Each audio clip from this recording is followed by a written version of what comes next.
All right, so actually I filmed this yesterday and I woke up in the middle of the night and I wasn't happy with what I'd done. So let's do it again. So muscular example, we're gonna go through the squat, okay?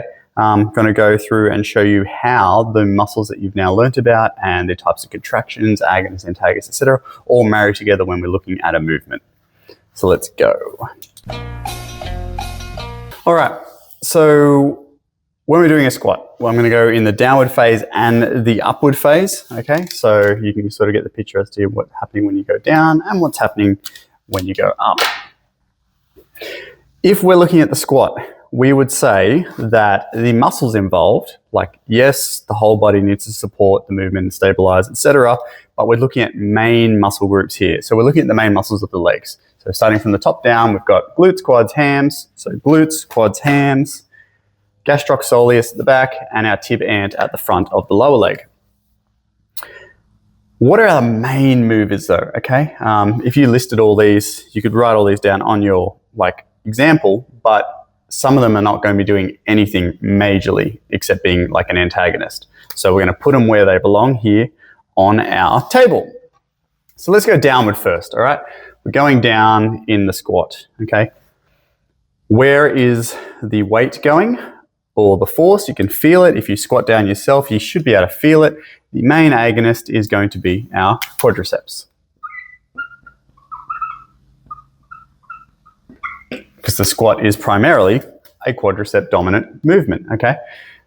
Then when we come back up again, all right, it is our quadriceps again, which are the main agonist. But I would also add that because we are creating flexion at the hip and flexion at the knee, when we come up, all right, and flexion at the ankle, when you go to that straightened position, all right, we know that to create extension at the hip, your glutes has to activate. And to create plantar flexion at the ankle, we know that your gastroc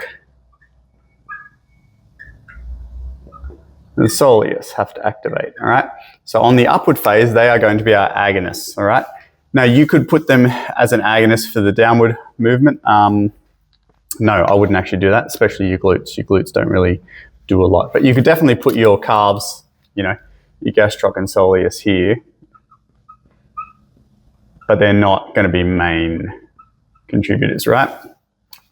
So therefore, when we're going down, what has to lengthen or relax, okay, to allow this movement to occur? So we know our glutes on the downward phase are lengthening because you can actually feel them stretching out as you squat down, all right? If our quadriceps are contracting, no, I wouldn't say your hamstrings are going to be an antagonist in a squat movement. But they definitely will be on the upward phase. And we would say that, let's just keep that for that. But then on our upward phase, so we're coming up, what has to lengthen? So here we've got hams. All right, and we've got our tib ant as our antagonists, all right? So when we're going down, the glutes are stretching and relaxing, all right?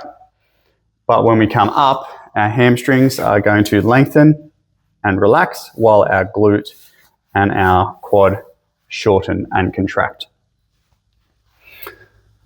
Yes, right. Now, types of contractions. This is where this becomes a little bit clearer, okay?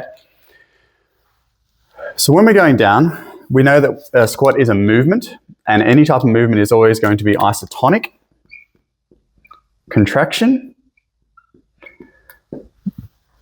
So the quadriceps, they are contracting, they are having force driven through them as we go down, but they're lengthening at the same time, all right? Which means that the type of contraction is going to be isotonic eccentric. Muscle is lengthening as it pushes force through it, okay? And it's going to be the same for the gastroc and the soleus, all right? So if you go down, your knees will come forward towards your toes, okay? So your foot is coming up into dorsiflexion, which means that the gastroc and soleus are lengthening, but they're still having force through them. So we'll go gastroc, soleus here, all right? So that's on a downward phase, all right? So your muscles can still contract on a downward phase. Now when we come up, this swaps around. Well, it doesn't swap, it changes. So now we've got isotonic, let's spell it, yep, isotonic concentric. So concentric, meaning contracting, getting shorter, the muscles. And this time we've got our quadriceps are definitely getting shorter and contracting. Our glutes are getting shorter and contracting. And our gastroc and soleus are getting shorter and contracting, all right? So they are the prime movers, but it's an eccentric contraction on the way down against gravity, and it's a concentric, that's a C, not an E, concentric contraction on the way up. And then finally, our joint action, I think I did cover this in the skeletal video, but on the downward phase, our hips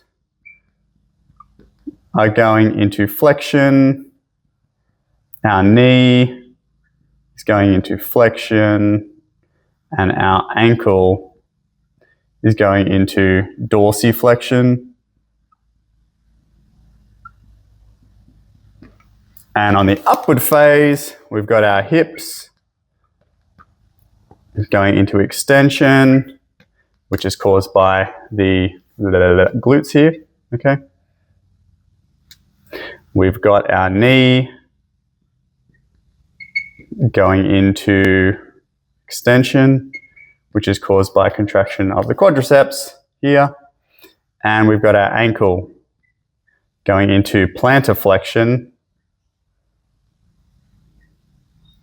caused by the shortening and contraction of the gastroc and soleus. So you can see when you start to put everything all together, it should all match up, okay? Yeah, so that's our downward phase and our upward phase of our squat, and how the muscles are being agonistic, antagonistic, and the types of contractions involved. Thanks.